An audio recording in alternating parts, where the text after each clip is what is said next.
Assalamualaikum warahmatullahi wabarakatuh. Jumpa lagi dengan Ibu Retno pada pembelajaran Bahasa Indonesia, yaitu tema 8 tentang peristiwa alam, dan hari ini masuk kepada subtema 2 tentang kegiatan pada musim kemarau. Ya, kemarin kita sudah tentang perubahan cuaca, ya Nak ya. Sudah dipelajari dan masih ingat?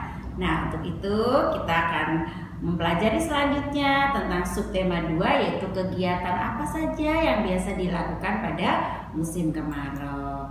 Seperti biasa, sebelum kita memulai pembelajaran, kita harus berdoa terlebih dahulu agar Allah berikan kemudahan pada kita dalam memahami pembelajaran yang akan Ibu Retno sampaikan. Kita duduk yang rapi, kita berdoa bersama-sama. Berdoa mulai. Bismillahirrahmanirrahim. Rabbi zidni ilman warzuqni fahman. Amin ya robbal alamin. Nah, anak ibu semuanya tetap semangat ya. Walaupun sampai dengan hari ini kita masih belajar jarak jauh.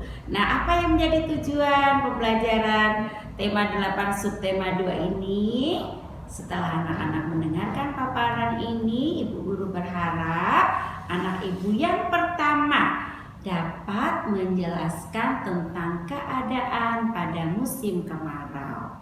Lalu menyebutkan kegiatan-kegiatan apa saja yang dapat atau biasa dilaksanakan pada musim kemarau. Yang ketiga, mengungkapkan kalimat pujian dan tanggapannya. Nah, ini sudah yang kedua kalinya ya Nak, kita bahas. Mudah-mudahan tidak perlu penjelasan yang lebih panjang lagi, karena tentang kalimat pujian dan tanggapannya sudah pernah Ibu pernah sampaikan.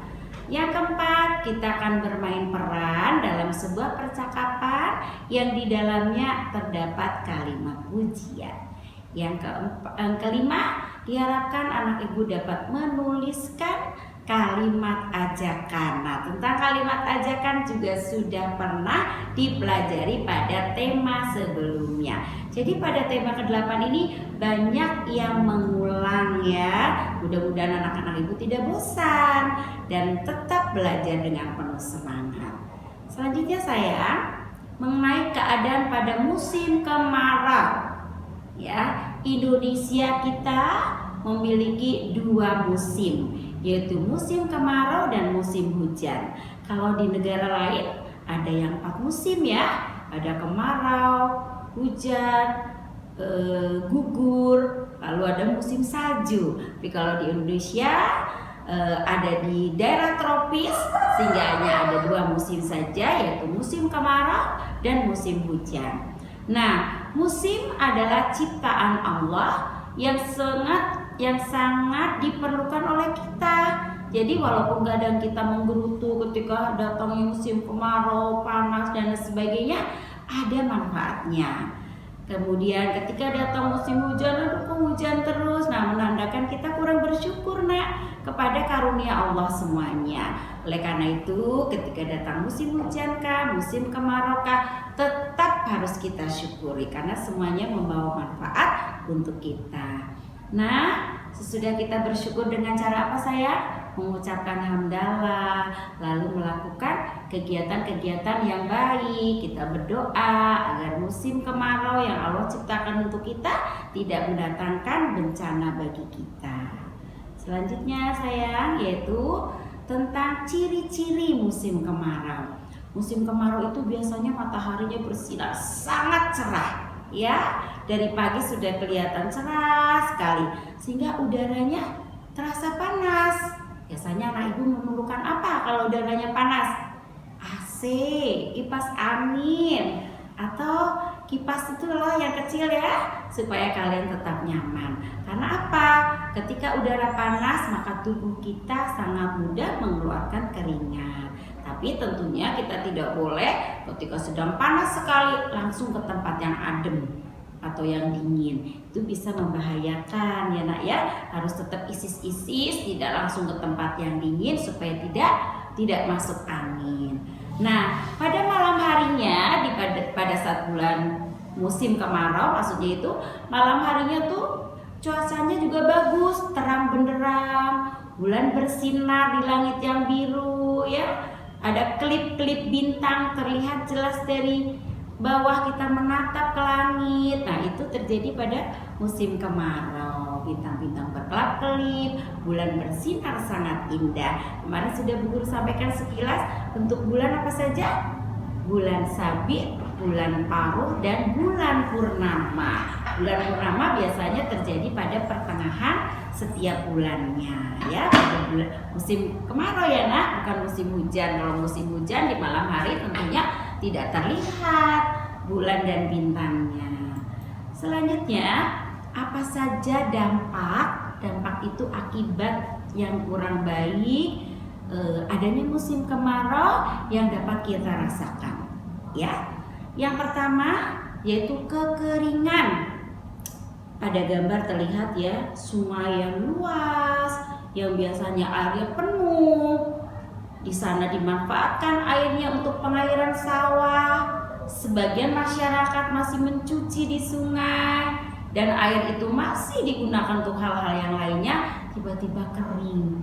Sehingga apa pengaruhnya? Sawah-sawah petani pun menjadi kering. Nah, ada gambar Pak Tani nih di tengah sawah ya. Sawahnya mengering, terlihat tanah dari sawah itu yang biasanya becek ya, terlihat pecah-pecah sehingga tanaman padinya tidak tumbuh dengan subur. Itulah dampak dari musim kemarau. Selanjutnya apa? Ada gambar keran air tidak mengucur airnya sayang, dan tangan anak ini belepotan tidak bisa dicuci karena tidak mengalir airnya. Nah, coba anak ibu bagaimana yang dirasakan apabila kita sampai kering kerontang, tidak mempunyai sumber air yang bisa kita manfaatkan. Oleh karena itu, ketika musim kering, kita harus pandai-pandai menghemat air bersih. Dampak selanjutnya adalah tanaman-tanaman kering. Ya, nih terlihat hutannya, tanamannya kering, daun-daunnya rontok, tinggal batang-batangnya saja ya. Ini dampak yang pertama dari musim kemarau, yaitu kekeringan. Sawah kering, sungai kering, air berkurang, tanaman-tanaman juga mengalami kekeringan. Yang selanjutnya apa? Bisa juga terjadi kebakaran hutan. Mengapa? Karena teriknya matahari, dan di hutan itu juga ada daun-daun yang sudah mengering sehingga menimbulkan panas matahari itu membakar daun-daun yang sudah kering. Ketika daun kering itu banyak terbakar, maka akan merembet kemana-mana. Dan sedih sekali daerah-daerah yang dekat dengan hutan ya, selain kerugian akan hutannya terbakar, maka apa? Asapnya menimbulkan sesak nafas dan lain sebagainya. Kita lihat selesai kebakaran, di sini ada gambar Bapak Presiden kita ya, sedang meninjau lahan yang terbakar. Itu terjadi pada tahun 2019 yang lalu. Bapak Presiden Joko Widodo sedang meninjau lokasi setelah terjadinya kebakaran hutan. Nah, di bawahnya ini, di sini ada gambar hutan yang sedang kebakaran dan sedang dicoba dipadamkan oleh petugas pemadam kebakaran. Jadi bukan tidak ada upaya apabila terjadi kebakaran hutan ya nak ya, tetap berusaha untuk dipadamkan. Namun karena api sudah membesar sehingga terkadang tidak bisa dengan maksimal apinya dipadamkan. Apa yang terjadi sayang dampaknya terhadap penghuni hutan? Kita saksikan di sini gambarnya, yang antara lain ada ibu dari orang hutan memeluk erat anaknya ya, seperti mama ya memeluk kalian karena ketika kalian ada pada posisi yang tidak menyenangkan. Misalnya kalian sedang sakit atau ada bahaya yang mengintai ya, pasti mama dengan otomatis spontan melindungi kalian. Demikian juga dengan ibu dari orang hutan ini. Oleh karena itu kita semuanya harus berhati-hati. Jangan mudah membuang puntung rokok sembarangan karena itu dapat mengakibatkan kebakaran apabila terjadi pada musim kemarau. Misalnya membuang puntung rokok di dekat motor. Berbahaya tidak? Sangat berbahaya. Bisa menimbulkan ledakan karena dekat dengan bensin atau knalpot motor. Oleh karena itu tidak boleh main korek api, tidak boleh mainin api. Apalagi sekarang nih di bulan Ramadan nih, biasanya kita mendengar ya banyak yang main petasan ya sayang. Anak ibu ada nggak yang main petasan? Tidak ada? Oh hebat. Tidak boleh ya, berbahaya. Bisa mengakibatkan tangan kita terbakar dan lain sebagainya. Selanjutnya, apa dampak dari kemarau yang terjadi, yaitu adanya kekurangan air bersih. Nih ada gambar sumur tanah yang kita ambilnya begini nih. Anak ibu pernah lihat? Kalau ibu guru pernah mengalami mengambil air bersih dengan sumur ya, yang biasanya airnya banyak, bening, terlihat airnya sudah dalam sekali dan agak keruh karena sumber airnya sudah berkurang. Lalu apa?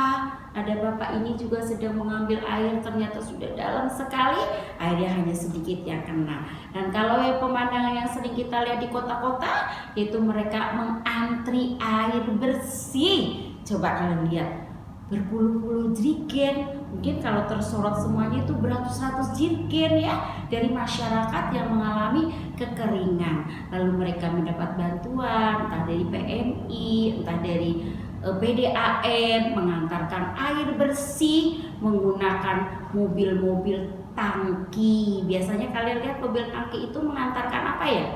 Bahan bakar ke SPBU. Tapi ada juga kan yang mengantarkan air bersih seperti Aqua misalnya ya, ini contohnya, atau Fit dari air sumber pegunungan ya. Mereka akan bergegas membantu daerah-daerah yang kekeringan. Alhamdulillah. Nah, ini lihat masih ya, bapaknya mengucurkan air ke masing-masing jerigen, masing-masing ember yang bapak ibu ini mengantri agar apa? Semuanya dapat terbagi dengan rata atau dengan adil. Nah, selanjutnya apa sayang? Kegiatan-kegiatan pada musim kemarau. Musim kemarau tentunya tidak ada hujan ya, sehingga anak-anak ibu bisa berangkat sekolah dengan nyaman, tidak perlu pakai payung. Itu salah satu dampak yang baik ya. Lalu anak-anak bisa bermain dengan senang di halaman, petak umpet atau apalagi lompat tali, atau mungkin ada yang main bola dan lain sebagainya bisa di luar rumah. Kalau sedang musim hujan tentunya tidak bisa dilakukan ya. Selain itu juga kegiatan pada musim kemarau, di siang hari ibu bisa menjemur pakaian dan pakaiannya cepat kering. Kalau sedang hujan sampai berhari-hari, nanti kita ceritakan di musim penghujan ya. Lalu ada juga petani yang membuat, petani atau petani ikan yang disebut nelayan, membuat ikan asin, membuat garam, membuat terasi dari bahan-bahan hasil laut yang harus dikeringkan. Misalnya membuat ikan asin itu, ikan asinnya ditata ya seperti dalam gambar tuh, dikeringkan lalu diberi garam sehingga ikan asin itu kering lalu awet, tidak mudah basi karena sudah dikeringkan dan diberi garam tadi. Ada juga petani garam nak, membuat garam dari air laut ya. Nanti akan dibahas di kelas yang lebih tinggi. Selanjutnya pada pembahasan kali ini juga disampaikan tentang kalimat pujian. Semoga anak ibu tidak bosan karena sudah disampaikan pada materi-materi selanjutnya. Apa itu kalimat pujian? Masih ada yang ingat? Betul, yaitu kalimat yang diberikan kepada teman atau orang yang telah melakukan perbuatan yang baik. Otomatis kalau kita diberikan pujian kita merasa senang, maka tidak boleh lupa kita mengucapkan terima kasih kepada orang yang sudah memuji kita.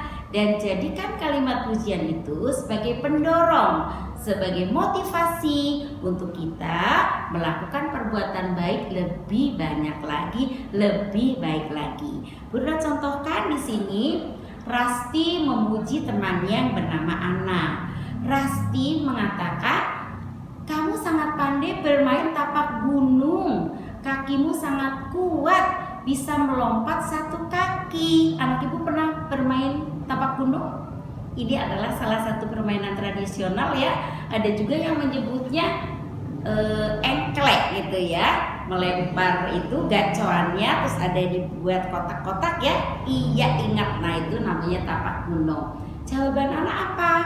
Wah, terima kasih Rasti. Pujianmu membuat hatiku senang. Kamu memang baik. Seperti itu kita menanggapi kalimat pujian, agar orang yang memuji kita juga senang. Kalian yang dipuji juga senang. Oke, selanjutnya ini ada bacaan tentang membuat pujian terhadap anugerah Allah Subhanahu wa Ta'ala, yaitu alam yang indah. Nah, cerita ini ditulis oleh Ana dan Rasti ketika mereka melakukan perjalanan berangkat sekolah di pagi hari.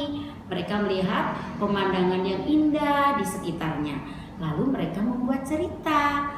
Nah, dalam cerita ini terkandung kalimat-kalimat pujian yang nanti tugas kalian adalah mencermati mana saja kalimat pujian itu, lalu kalian tuliskan di buku tugas kalian ya. Guru akan bacakan ya. Suatu hari yang cerah di musim kemarau, matahari bersinar dengan sangat cerah. Langit tampak biru indah sekali. Awan putih bersinar tampak di angkasa. Burung-burung berkicau di atas pohon. Kicauannya sangat merdu. Kupu-kupu berterbangan di antara bunga-bunga yang mekar. Tercium aroma bunga yang harum semerbak. Harum sekali bunga-bunga itu. Angin bertiup sepoi-sepoi, terasa sangat sejuk. Kuhirup nafas dalam-dalam. Suasana pagi itu sangat segar. Ini ceritanya ditulis oleh Ana dan Rasti, berisi kalimat pujian. Nah, ketika Rasti membacakan ini di depan kelas, tentu kalian juga bisa nanti ya membacakan dengan intonasi yang benar. Nah, Rasti mendapat pujian dari temannya yang bernama Ahmad, Wayan, Togar, Titus, dan Melani. Nanti ada di dalam buku kalian ya. Tulisan Ana dan Rasti mendapat pujian dari teman-temannya. Seperti apa yang dikatakan Ahmad? Ahmad mengatakan, wah, tulisan Ana dan Rasti bagus sekali. Dibenarkan oleh Wayan. Iya Ahmad, saat mendengar pembacaan tulisannya, kita seperti melihat langsung alam itu. Luar biasa ya. Lalu apa jawab Togar? Ada kalimat pujian di dalam tulisan Ana dan Rasti, betul? Betul kan teman-teman? Seperti itu ya intonasinya, masalah. Lalu Titus juga menjawab, kamu betul Togar. Ada beberapa pujian pada tulisan Ana dan Rasti, akan tetapi kalimatnya yang mana ya? Ternyata Titus pasti agak bingung. Lalu Melani mengajak teman-teman dan kalian semua untuk ayo kita coba untuk menentukan manakah yang termasuk kalimat pujian. Nah, nanti tugas kalian juga mencari kalimat-kalimat pujian yang terdapat pada cerita Ana dan Rasti di dalam buku tematik kalian. Setelah kalimat pujian juga masih tentang membuat kalimat, yaitu kalimat ajakan. Masih ingat ya tentang kalimat ajakan? Apa itu? Iya, kalimat ajakan digunakan untuk mengajak orang lain melakukan perbuatan yang baik yang kita sampaikan. Nah, terkait dengan air bersih, mengantri, maka ada gambar di sini tentang antrian air bersih. Seperti apa kira-kira kalimatnya? Yang dicontohkan di sini adalah, mari Bapak dan Ibu silakan antri dengan tertib. Jadi sang bapak yang bertugas membagikan air ini mengajak bapak dan ibu yang sedang mengantri air bersih untuk mengantri dengan tertib ya. Ini adalah salah satu tata tertib yang nanti akan dibahas oleh Ibu Ica pada PPKN yang akan disampaikan pada kalian. Gambar yang kedua, ada anak sedang mencuci tangan. Kira-kira apa ya kalimat ajakannya? Bu Guru contohkan di sini. Ayo teman, kita menghemat air agar tidak kekeringan. Karena tadi sudah digambarkan ya ketika kekeringan itu seperti apa suasananya. Tentu kita sangat kesulitan mau berwudu, airnya sangat kecil atau bahkan tidak ada. Bagaimana cara menghemat air, masih ingat? Iya, ketika keran dibuka di kamar mandi sudah penuh, ditutup kerannya itu antara lain. Ketika menyiram bunga, jangan dibuang-buang airnya, secukupnya saja. Tutup kerannya dengan rapat agar airnya tidak menetes dan seterusnya. Nah, anak ibu semuanya, demikian anak-anak yang soleh dan soleha dari kelas 11, 12, dan 13 materi yang Bu Retno sampaikan semoga dapat dipahami ya. Terima kasih atas perhatian anak ibu semuanya. Selamat menunaikan ibadah di bulan Ramadan. Semoga Allah menerima amal ibadah kita semuanya. Amin ya robbal alamin. Dan mari kita akhiri pembelajaran kita dengan bersama-sama mengucapkan hamdalah. Alhamdulillahirabbil alamin. Mohon maaf atas segala kekurangan. Akhir kata, wabillahi taufik wal hidayah. Wassalamualaikum warahmatullahi wabarakatuh.